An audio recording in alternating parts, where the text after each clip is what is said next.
নমস্কার, হাইলাকান্দি দর্পণ টিভির নিউজ চ্যানেলের পর্দায় দর্শকদের স্বাগত রয়েছে। আমি মাহি। দর্শকদের জন্য এই মুহূর্তে একটি বিশেষ সংবাদ। রাহাতুল আক্তার বরভূইয়া, আলগাপুর প্রতিনিধি। 9 জুলাই, ইসলাম শান্তি ও মানবতার ধর্ম, বললেন মাওলানা আজিজুল। আলগাপুর পাবলিক হাই স্কুলে বার্ষিক মিলাদ মাহফিল শুক্রবার ব্যাপক উৎসাহ উদ্দীপনার মধ্য দিয়ে ভাবগম্ভীর পরিবেশে অনুষ্ঠিত হয় আলগাপুর পাবলিক এইচএস স্কুলের বার্ষিক মিলাদ মাহফিল। প্রধান অতিথি হিসেবে বক্তব্য রেখেছিলেন রাতাবাড়ি নিজামিয়া টাইটেল মাদ্রাসার শিক্ষক তথা সবুজ মিনার পত্রিকার সম্পাদক বিশিষ্ট লেখক মৌলানা আজিজুল হক। প্রধান অতিথির বক্তব্যে তিনি ইসলামের শান্তি, সম্প্রীতি ও মানবতার উদাহরণগুলো তুলে ধরেন।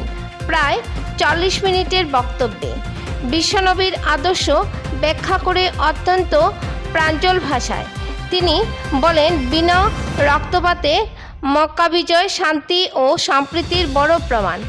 অন্ধ সাহাবীতে মদিনার মুয়াজ্জিন নিযুক্ত করে প্রতিবন্ধী মানুষের সম্মান বাড়িয়ে দিয়েছে ইসলাম। হযরত বিলালকে সম্মান জানিয়ে সাদা কালো বা জাত গোত্রের পার্থক্য মিটিয়ে দিয়েছে ইসলাম। সাদা চামড়ার অধিকারী কিংবা আরবে জন্ম নেওয়ার কারণেও কেউ সম্মানিত নয়। ইসলামে সম্মানিত সেই ব্যক্তি যার অন্তরে আল্লাহর ভয় থাকে। হুদাইবিয়া সন্ধি চুক্তির কথা উল্লেখ করে তিনি বলেন, ইসলাম ঐক্য, শান্তি ও মানবতার ধর্ম। ইসলামী প্রথম দাসপ্রথা ও মেয়ে হত্যার মতো জঘন্যতম রীতি নির্মূল করেছে। শিক্ষার গুরুত্ব যে সব কিছুর চেয়ে অগ্রগণ্য তা প্রমাণ হয়েছে ইকরা বা পড়া শব্দ দিয়ে শুরু হওয়া কোরআনে। শহীদের রক্তের চেয়ে পড়ুয়াদের কলমের কালির মূল্য বেশি, একথা ইসলামী প্রথম প্রচার করেছে। অনুষ্ঠানে বিশিষ্টদের মধ্যে বক্তব্য রাখেন আলগাপুরের বিধায়ক হাজী নিজাম উদ্দিন। তিনি ছাত্রছাত্রীদের উচ্চশিক্ষায় শিক্ষিত হয়ে সমাজকে শিক্ষিত করে তুলতে আহ্বান জানান।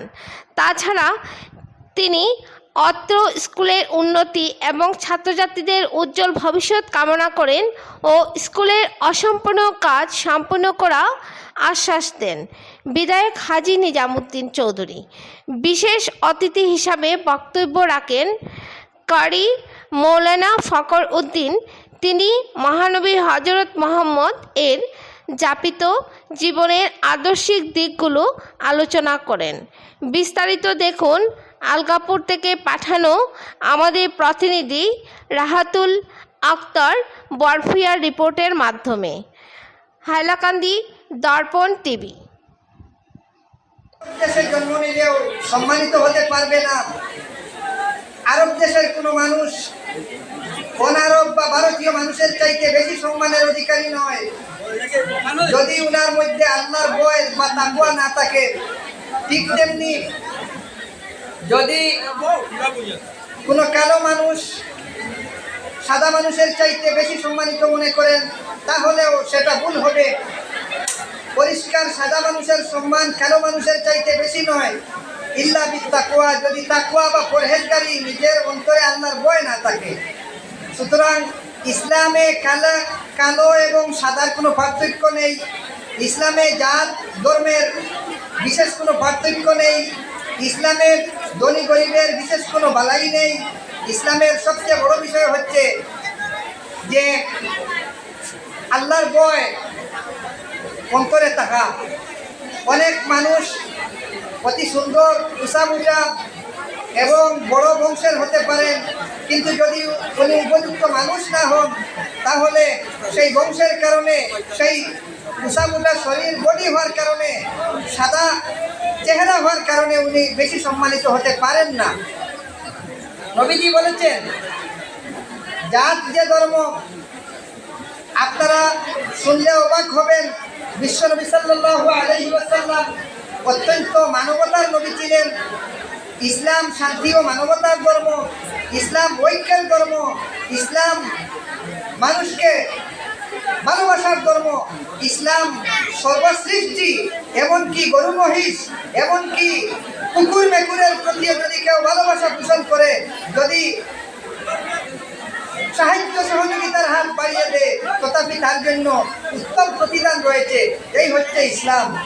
আপনারা শুনলে হয়তো আশ্চর্য লাগবেন যে বিশ্বনবী সাল্লাল্লাহু আলাইহি ওয়াসাল্লাম সেই নবী যাকে পাথর মেরে, যাকে আক্রমণ করে রক্তাক্ত করা হয়েছিল মক্কার সেই ঐতিহাসিক তায়েফ শহরে। কিন্তু সেই তায়েফ শহরে রক্তাক্ত হওয়ার পরও বিশ্বনবী যখন ফিরে আসলেন, তখন তিনি তায়েফবাসী আক্রমণকারী মানুষের জন্য বদদুয়া করেননি। এটাই হচ্ছে বিশ্বনবীর মানবতা, এটাই হচ্ছে বিশ্বনবীর শান্তির প্রতীক। আমার সামনে থাকা অতি স্নেহের ছাত্রছাত্রীবৃন্দ, সত্যি আমি খুব বেশি প্রাণের লাগে। আমি ডিসি ফিলিংও দেখলাম, একমাত্র কথা রাখার লাগে আইসি। বাচ্চাদের উদ্দেশ্য দুই এক কথা কইলি। আর আজকে যে মহফিল, মিলাদ মহফিল, আল্লাহর নবীর চিরস্মরণীর লাগিয়া এই মহফিল করা হয়। এর লাগিয়া আমরা তো আসলে ইসলাম ধর্মাবলম্বী মানুষ, আর ইসলাম শব্দ হইল কি শান্তি। এর লাগে বাচ্চাদের আমি ওটা করি আর যে শান্তি থাকো।